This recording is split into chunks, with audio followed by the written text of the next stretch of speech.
while I'm letting my pups run off some energy, I thought I would go ahead and make another vlog and about my coming hike of the Tour du Mont Blanc.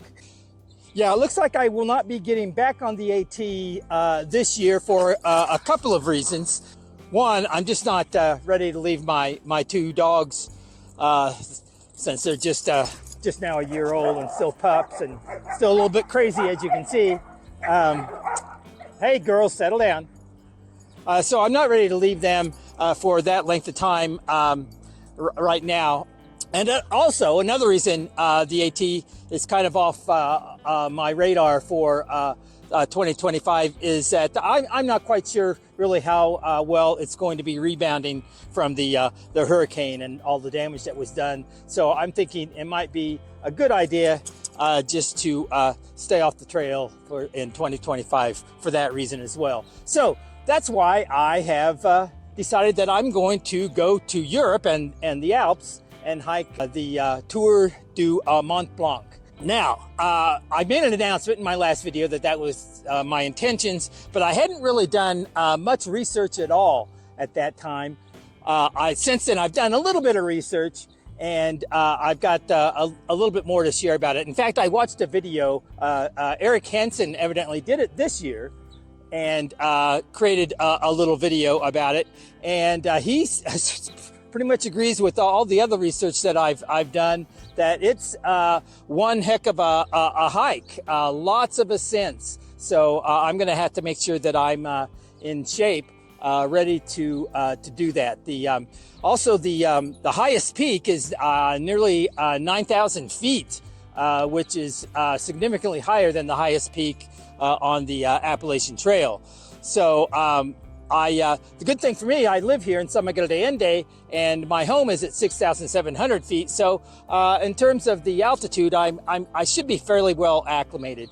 But still, I'm going to have to be doing a lot of climbing up and down those mountains in the Alps. One more thing that I have found out is that if you're planning on doing this hike, the trail really is a lot more like the Camino de Santiago in that accommodations, both in terms of food and lodging and stuff like that, is very plentiful. So you have the option. You can tent if you like.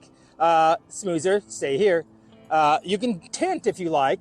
But there's also albergues along the way, just like on the Camino de Santiago. And the way I understand it, some of these villages and towns that we'll be going through actually have some very nice hotels if you really want to do some, have a luxury evening. So you have lots of different options. However, this is something else that I have found out, that like all trails, just like the AT and a lot of trails around the world, hiking is becoming a much more popular activity now. So even though there are plenty of hostels and things like that along the way, you need to book them well in advance. And so you can't just show up and like on the Camino, the Camino provides, not necessarily on the TMB. So I've gotten around the accommodation situation and figured out how to also lighten my backpack significantly, and that is I have actually called my friend Jesse Weiss, who's the executive director of an organization called Global Explorations for Educators, and I've worked with him for many years to help me arrange some of my travel options. And so I called him, told him I was interested in hiking Mont Blanc, and he works with an organization called G Adventures. And so working through them, I will have all of my accommodations and things set up and even prepared in case we need to make some alternative plans, because the itinerary that I'm going to be going over with you is considered tentative because of the weather in the Alps and stuff, things like that. Things can change pretty quickly. So I'll be working with them. So what I think I'm going to do now is take these dogs home, and what I want to do is take you into my studio, and I'm going to draw a little map of the tour, and we'll go over what my daily itineraries are going to be, what kind of mileage I'm going to be covering each day, and where I'll be staying each night, according to the tentative itinerary that I've gotten from G Adventures. Okay, so we're back from our little walk and exercise, and welcome to my studio. And what I'm going to do is take you to my easel, and let's go ahead and draw. Girls, stay in here. And let's go ahead and draw a little map of what my hike is going to be like. So let's start off. Let's just first give you an idea of the boundaries between the various countries. So this is the boundary between Switzerland and France right now. There we go. And okay, and this is where Switzerland borders Italy.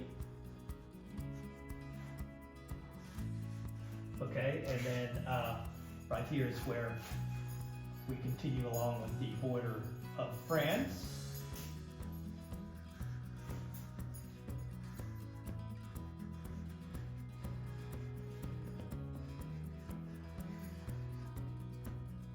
Okay.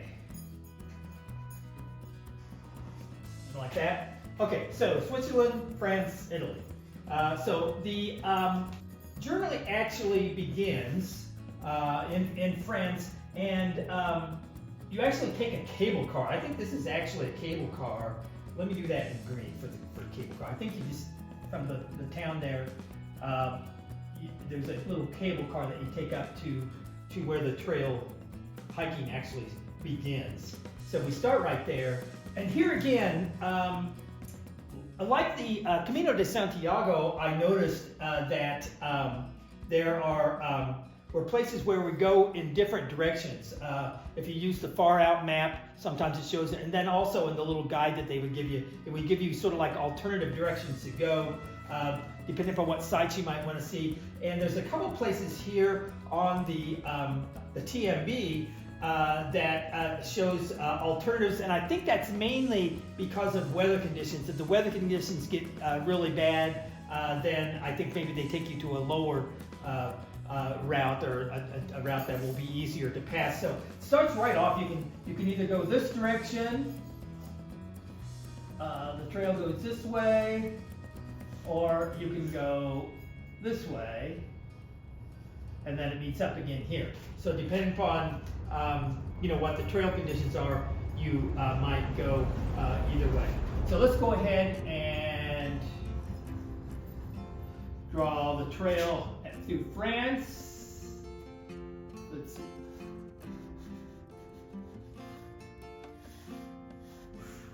And then now we're into Italy.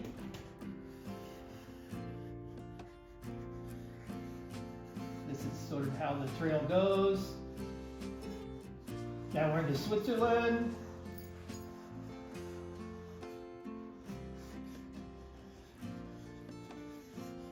Okay, and now back into France. And here again, it looks like it's got a couple of options, depending upon what the weather conditions might be, which ones you might have to take.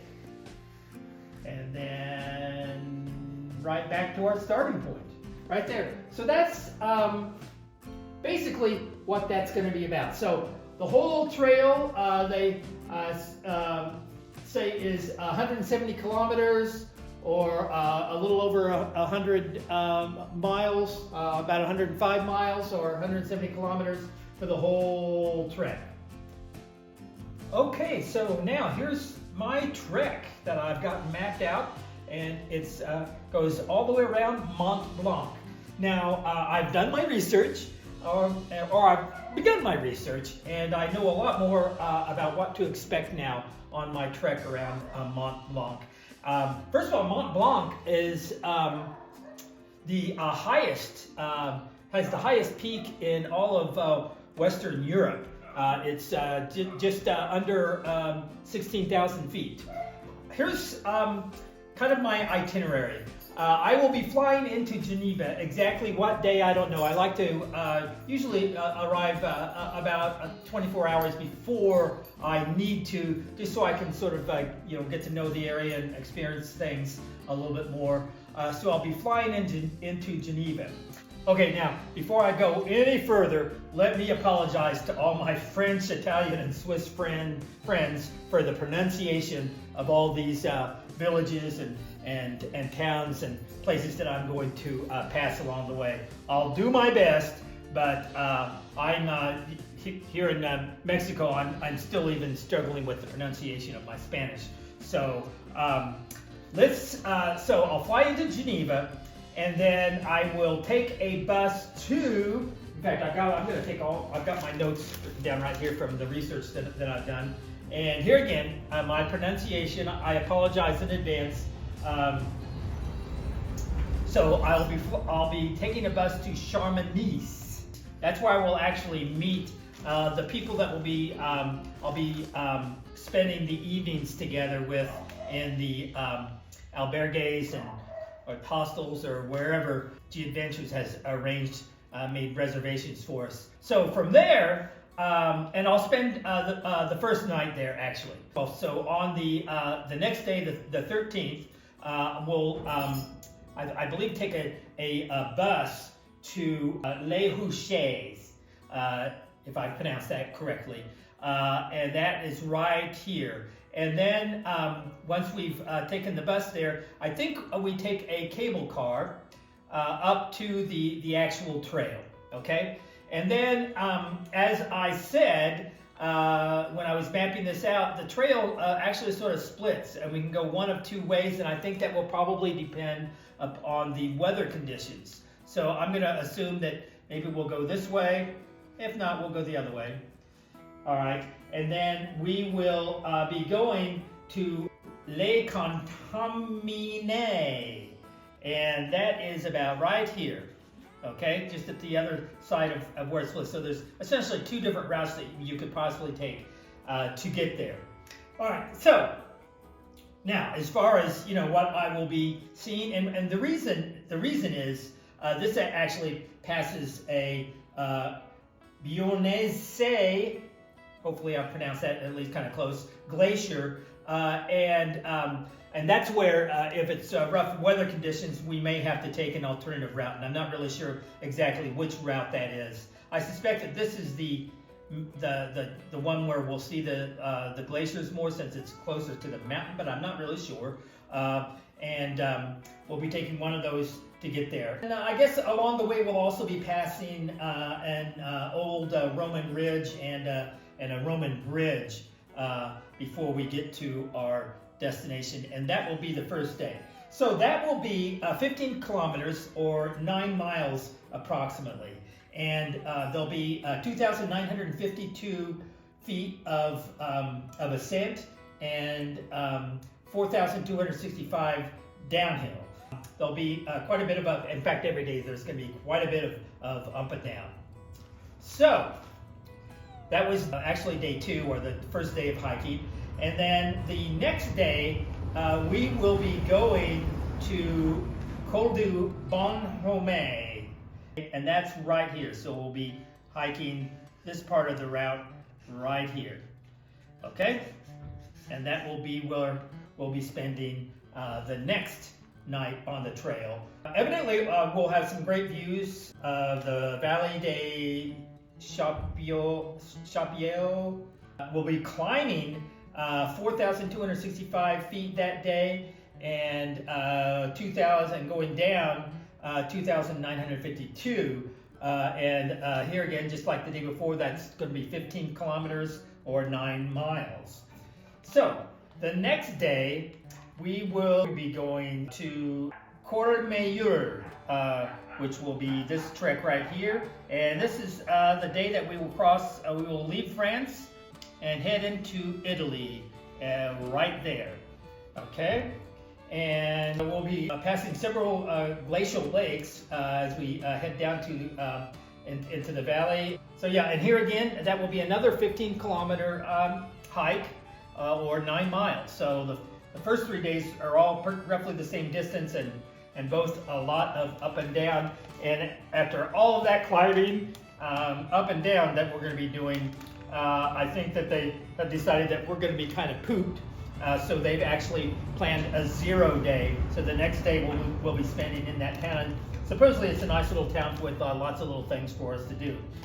So after a 0 day, then we will take off and we will go to Rifugo Bertone, which I guess is about right here. So we'll be traveling that much of the trail on that day. Oh, evidently there's a balcony path that's right along the cliff of Mont de la Saxe. It will offer a great view looking over Val Ferret. That will be a 13 kilometer, a little bit less, 13 kilometers or 8-mile day. And I guess when we're on that balcony path, we'll have a great view of Val Ferret. And then the next day, we will actually be traveling into Switzerland on our way to La Follette. So across the Italian-Swiss border right here and end up in La Follette right here. That will be, that's going to be a 20 kilometer or 12.5-mile hike. So it's a lot more mileage and 2,953 feet up ascent and 4,593 feet down. But I suspect that since it's a much further distance, that maybe the steep of the slopes, both up and down, will probably be not quite as severe. I'm guessing, just guessing that. Okay, and so the next day, let's see, we will be going to Trent the next day, and that's going to take us